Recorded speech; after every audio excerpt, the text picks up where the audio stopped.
Hey rich friend, it's the Bougie Budgeter, and I'm here to talk to you about something super important, which is cybersecurity, and how cybersecurity is absolutely a part of your financial journey, your financial overall wellness. You know, it's that thing that like everyone kind of skips over. They don't want to talk about it. They don't think that it's a part of your financial journey, but in a digital world, cybersecurity is absolutely top on your list about things to care about. Listen, I don't want to scare you, but the fact that cybercrime is on the rise and scammers are out there, I want you to be careful. And if you're not careful, then you can fall victim. I have absolutely been scammed before.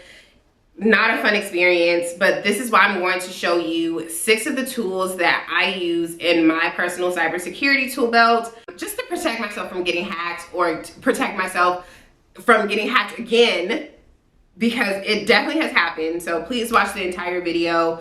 Ask as many questions as you have, and I want you to stay safe online.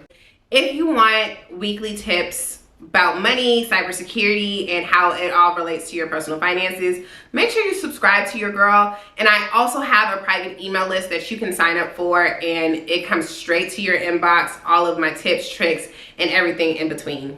Let's start with cybersecurity is 1000% of a part of your financial journey.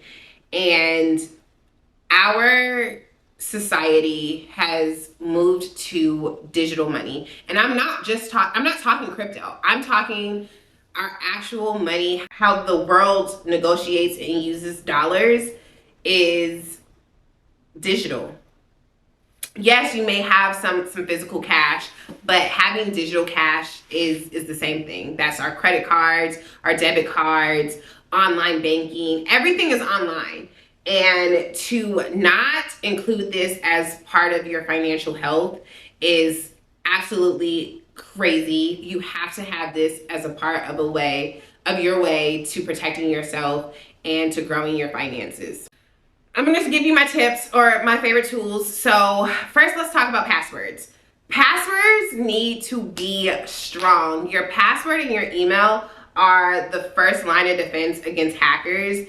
And having a strong, long password is really beneficial. And I know they say, like, think of a long word and blah, blah. I don't do that. I don't do that because I'm going to forget it. Like, I'm not going to remember the sentence and where I did the capital and whatever. So for that, you want to use some password managers to protect your dollars or protect your passwords.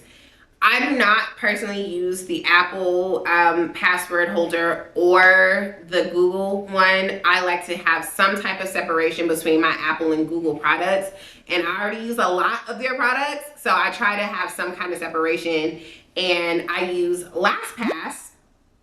Or the other option I'm going to give you is 1Password. Both of those are password managers who are phenomenal. They're super encrypted. And I love that LastPass they have a free option, and then they have a paid option where you can like do more to organize and things like that. And they also have a plugin where they create the password for you and then save the password for you. And I cannot stop saying how much I love LastPass. My family, when I share the Hulu password, not that I do share the Hulu password, you know, but when they see my password, they're like, girl, what is this? Because it's just like a random jumble numbers, letters, symbols that I let LastPass generate for me, because I would rather them just generate it, save it, and I don't have to worry about it, which also helps in the long run too, because if I'm using something on my phone, I have to go to my computer to look it up to make sure I have the right password. And I think that just having it a little harder to get access to your accounts is more beneficial in the long run. So make sure you have strong passwords. And my recommendations for password managers are either LastPass or 1Password. This is absolutely not sponsored by any of the products that I mentioned today. These are absolutely products that I actually do use. If you want to join in some of my live monthly workshops where I can talk to you and have those kind of conversations, then I would suggest that you sign up for my membership, Young, Rich, and Responsible. Don't sleep on a rich friend, and I will see you on the inside. For more information, you can look at the description below. So let's keep going. Two-factor authentication.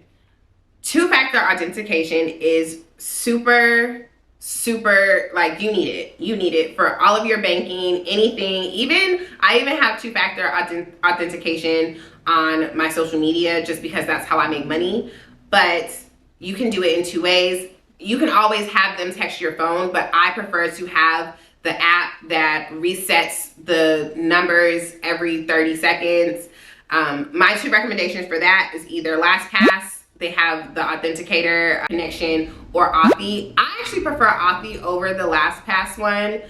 Authy just is more compatible with companies, and I just find it easier to use. So I prefer Authy over LastPass for my two-factor authentication. If you have the option to not use your cell phone number, do not use your cell phone number. Use the app over using your cell phone number for two-factor authentication. Or use your email. I prefer to use email or the app over using your cell phone. And then let's talk about emails. Like I said, passwords and emails are the two things that are going to protect you the most. Either using a Proton Mail email address and having that private, your email address for your social media and your banking apps should not be the same. They should be absolutely different. And your banking apps should not have a public facing email address, meaning nobody else outside of the bank should be emailing you on that specific email address for anything else. It should only be for your banking, and that's it. So I like to use Proton Mail for my banking information. It's an encrypted email address. I love using it. Make sure you write down that password and do not lose it. Or you can use the Apple Hide My Email. A bunch of people have asked me about that. I think that is a great feature. It is the same thing where, well, what it does is changes your front-facing email address. So you have your private, and then they give you a front-facing one to put onto accounts, which I love. So the Hide My Email is a great feature if you don't want to go and get a free Proton Mail address. And that's really all I have for you. Those are my favorite 6 tools. Please, please, please take your cybersecurity very seriously. And if you want to see how how the scammers caught me lacking, you can watch my video about how scammers stole $400 from me from my Chime account. Because I definitely did get scammed. And it is what it is. It's something that happened. I've been able to learn from it. And that helped me be able to educate you about how to protect yourself online. And I will see you in the next one. Bye.